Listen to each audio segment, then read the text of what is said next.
Hey friends, welcome to the Victor Marks Podcast with Victor Marks, founder of All Things Possible Ministries.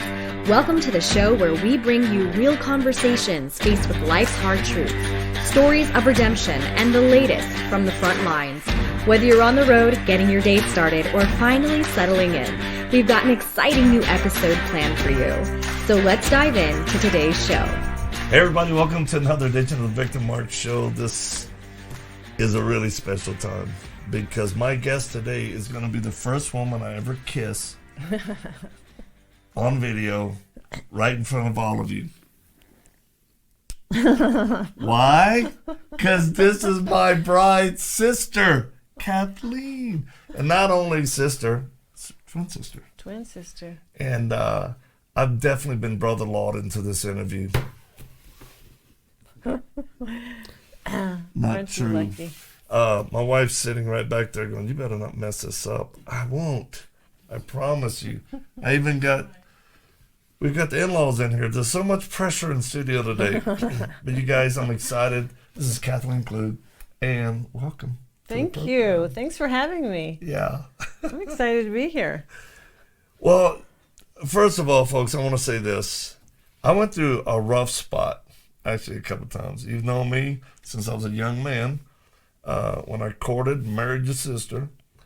So you've seen all the ups and downs. Yes. Nothing hidden from you. And I want to say this publicly. Thank you for just always good counsel and support and love. Never, times you could have hacksawed me pretty good, but you didn't. And I appreciate that. Thank you, Victor. And yeah, outside of Eileen, you're the closest person that I trust. Thank you. As a female, you truly are a sister. So I'm excited because you've helped me at one point in my life. I was just struggling with some things. And you really, for all you He-Men, she was my life coach. I admit it, on national platform, international. But you really helped me. And I'm super, I can't take too much advice from Eileen. She's pushy. That's why we don't work out together too much. It's like, do one more. Yeah, but you're right not next to me saying one more rep, one more. We stopped that a long time ago. But Kathleen, you really helped me get through a tough spot in my life, health-wise, and when I needed encouragement. So that's one of the reasons why I'm excited to be able to share people with people that you actually put a book out. I did. And I'm so proud of you. Thank you. Because it's not an easy thing. First book. Mm-hmm. Was it easy? It wasn't hard. You know why? Why? Because I started with one. Oh my gosh! Bam! This is you're about to find out why this book is so good. So it's most people who do an undertaking book, they'll just say, "Oh my gosh, it was the hardest thing ever." To go from concept to work to edits to finish. You did this pretty fast. I was impressed because, we've done this. We have several books. And so here's my first question, because I want to build value and for people to understand why would they want to get this book. What's your background experience? I mean, you a shaman priestess or No. Former hit woman? What? No, Tell us. not that exciting. I have been, I started with Eileen, and we started in fitness together in our late teens. And thank goodness, I started teaching my career in the field of wellness and fitness and health at Jack LaLanne's gym. I didn't even know that. No, Eileen didn't know that either, but yes, I did. Yeah. He's one of my heroes. Oh, he was a pioneer in the field. He was way ahead of his time. Anybody remember Jack LaLanne? Of He had the white course. German Shepherd. He'd wear the unitards. He would work out, so much energy. I love his saying, just a side note. He was so disciplined to get up early every morning. Yes. That's one of my favorite things. He goes, it's a cold morning and I'm laying next to a hot woman. but I got to get up and do my deal. He loved his wife. Yes, Elaine, and she was a part of his message too. And so he really was a pioneer. So he had a gyms. A lot of people won't even know him now, but he was really a pioneer and ahead of his time. So I started there, like we're talking 40 years ago, which is amazing. And then I've evolved with as becoming doing group fitness of all different formats, personal training, and I did teacher training, and then went into integrative wellness, and in between all that, pursued my degree in addiction studies, which is all part of it. Nothing is wasted. Nothing that we do or nothing, all that education and experience, nothing is wasted. So it landed me. I did not have a book in me. Like I didn't say, oh, I have a book I've wanted to write on my life. I really felt like I got called to write this. So when you say, was it difficult?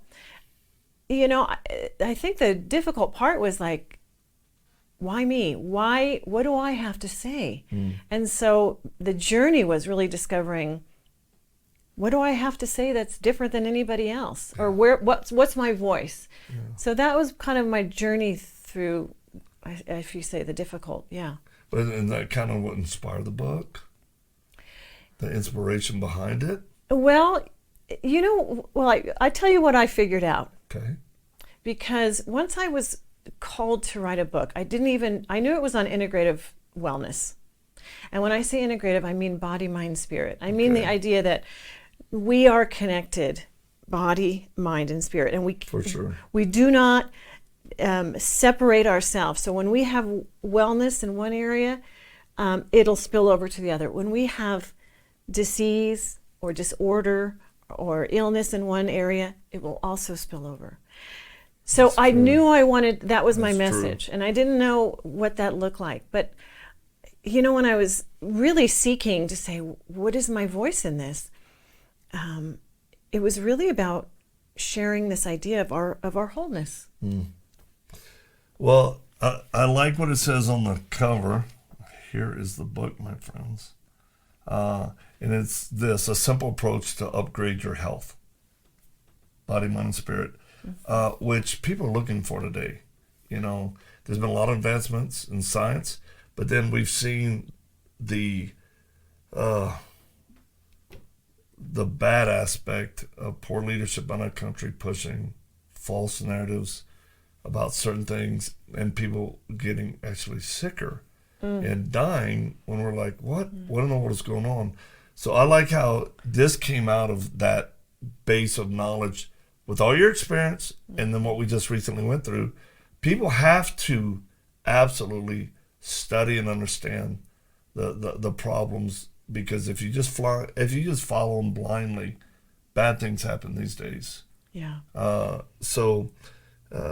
Now I want to share something. Yeah. That I was just reading in the 1970s, chronic illness was about 7% of what we are looking at with illness.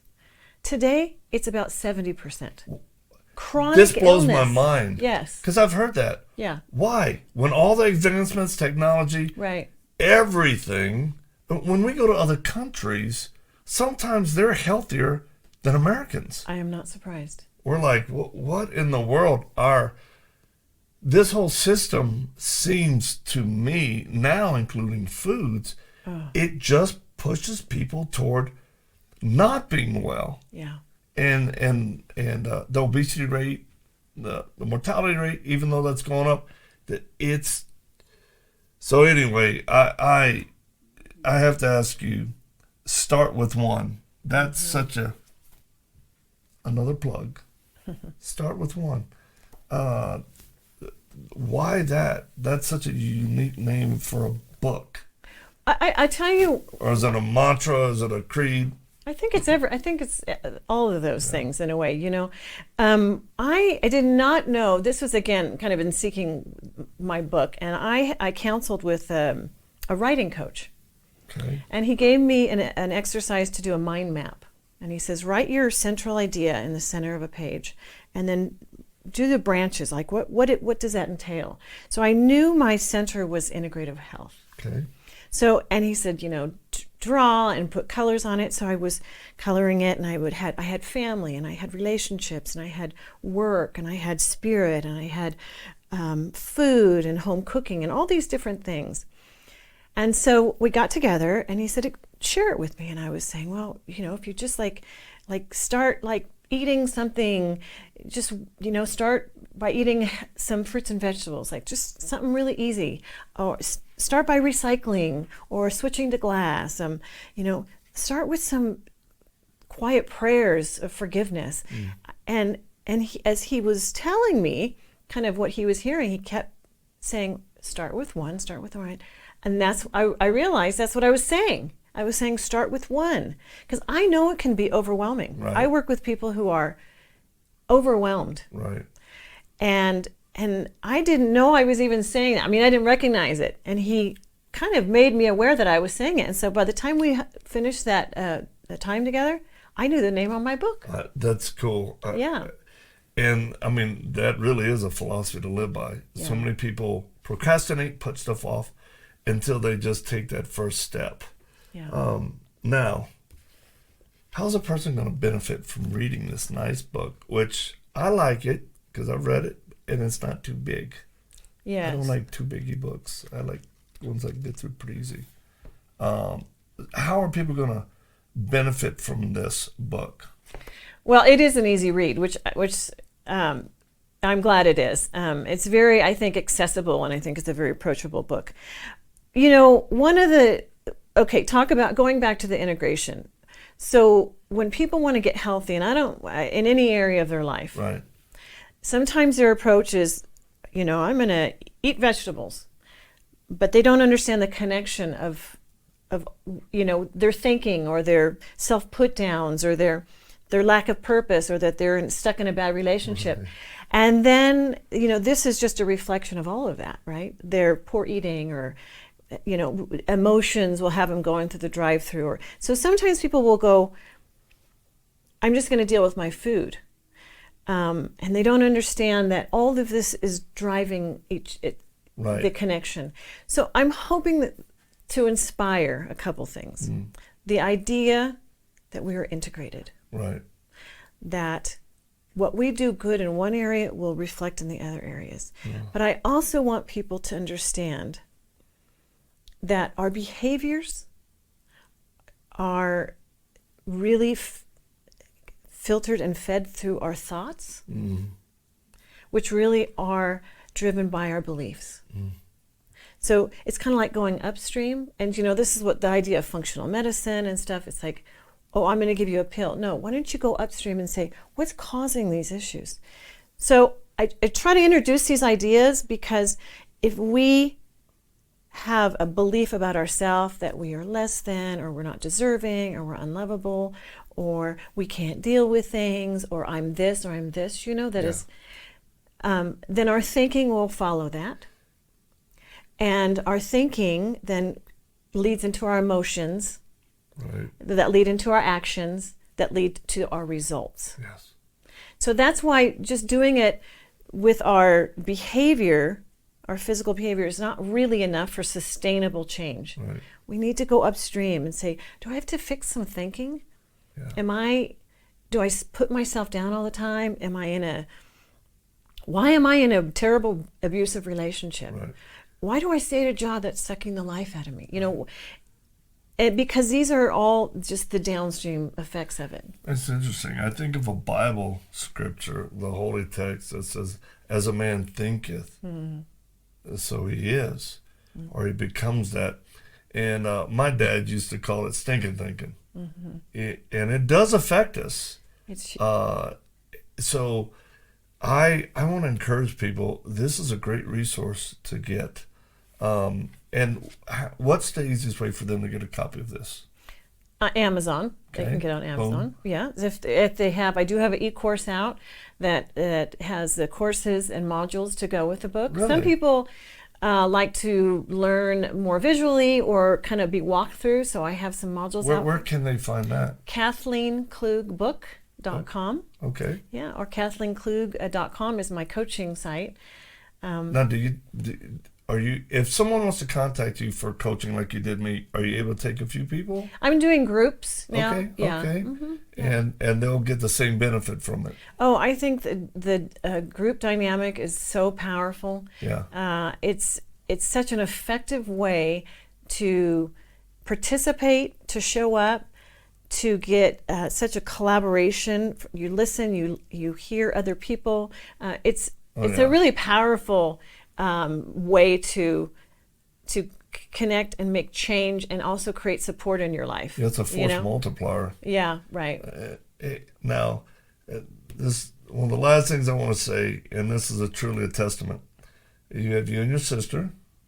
Y'all both have excelled exceptionally, and people know by following Eileen and our story. But I'm telling those of you watching, there are some mindsets and principles and that are being taught in this book that are lived out by both my bride and her twin sister and another person in this room. She's in the back, and it's their mother. So their beautiful mom, the Irish woman in the back, is 89 and tenacious. I mean, it's, you guys come from such, and what I've realized, it's the mindset. We've had this conversation that if you need this, if you need some motivation or inspiration or some tenacity or to learn resilience, you need to get this book, because it's a time-tested principle brought to really an easy way to understand. And thank you for sharing this. Thank you for the labor of love. Thank you. As you said, really a calling to get that. So once again, how can they follow you on social media or your website? Yeah, Kathleen Klug Health on Instagram, and I have also a Facebook page, and yeah, it's Kathleen Klug. I have it. But I want to just have one more note, kind of two more. Give it to me. Our mom modeled this for us. We're very fortunate to have a mom who modeled this. 8 kids. Yes. 8 kids, okay? So she has modeled this for us. So yes, we were already at an advantage. So thank you, Mom. 2, the idea of information. We have information overload. Oh, yeah. But that doesn't mean anything unless you take action. That's the truth. So information without action is nothing. Yeah. So really, I hope to inspire people into action so they really can make change. And the thing about this change too, and this is a big part of my message, because there's a lot of behavior studies on change and habits, but there's lots of books out there. Lots. I felt we cannot speak about the work of change and the courage it takes to really kind of go upstream without grace and love. Yeah. It has to cover it, because we will fall, we will make mistakes. And for a lot of people who have tried before to do something, whatever they want to do, whether it's about health or really anything, and they mess up, and then, I don't think I can do this, and so there's the negativity. And if we can just have some grace on it and go, you know what, this is about learning. And instead of seeing our mistakes or our setbacks or our falls as something negative, these obstacles are here to grow us. Yeah. So I want people I know it's going to happen. It's inevitable. Yeah. And everybody who really moves and has a desire to grow, they will fall. As long as they get up and cover it with grace. Are y'all That's starting my to message. hear her heart? And that's really is what comes through with this book. What a gift. Now, you have to answer 2 questions. Okay. Every first-time guest on the show answers 2 questions. Okay. The first one's kind of a cheater because it's because you know so well. But the first question is, what is people live by perceptions of others. You know facts versus just assumption.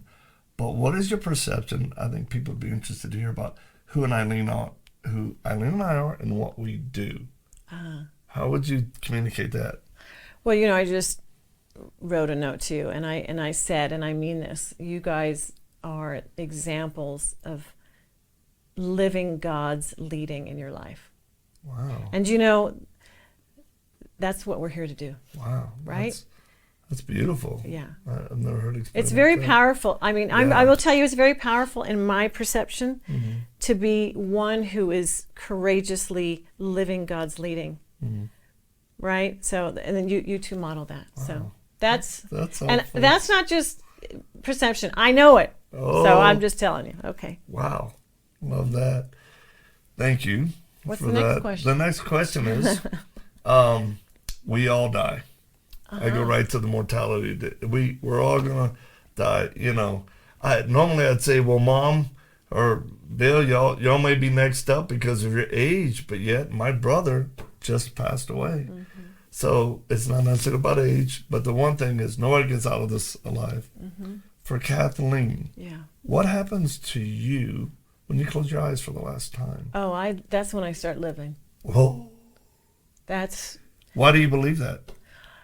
I am so grateful for my faith that I can stand and say, I'm a Christian. I believe in glory with a capital G. And I love my life. I really do love my life here. But you know what?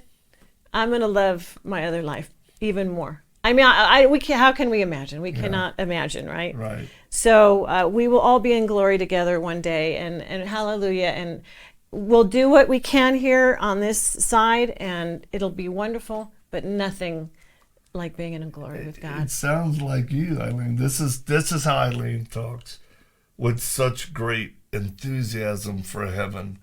And when we've had hard times, I've asked her, how do you put up with me? She's like, because I know heaven is soon. I think it's really, yeah. I mean, in this crazy world, and I feel, I don't know if it's through age and just maturity and wisdom, thank God, right? We get this with age, is that this world is just less and less real to me. Yeah. As the other one gets more real. I believe that. Yeah. But we need tools to occupy and do the best we can while we're here. Yeah. Thank you for your book. I want to encourage people, get a copy of Start With One, Kathleen Klug, and we start out by, I give you a kiss. Can I get a little kiss? Oh, look, what in the world? Wow, just for those of you who didn't see that, I kissed her on her cheek. She just put a smacker. Setup, man. She just put a smacker on my lips. Okay, well, we'll end with that note. Yeah. God bless you guys. Until next time, Bye. make sure, do the best you can. Get her done. Thanks for joining us for today's episode. We'd love to stay connected with you and invite you to the conversation beyond this podcast. You can check out more of the work we're doing around the world at victormarks.com, Facebook, Instagram, and Twitter, all linked in the show notes. Be sure to drop us a comment in the review section if today's show has impacted you in any way, or if there's anything you'd like to hear more of. We're always encouraged to hear from you. Thanks for spending your time with us. Until next time.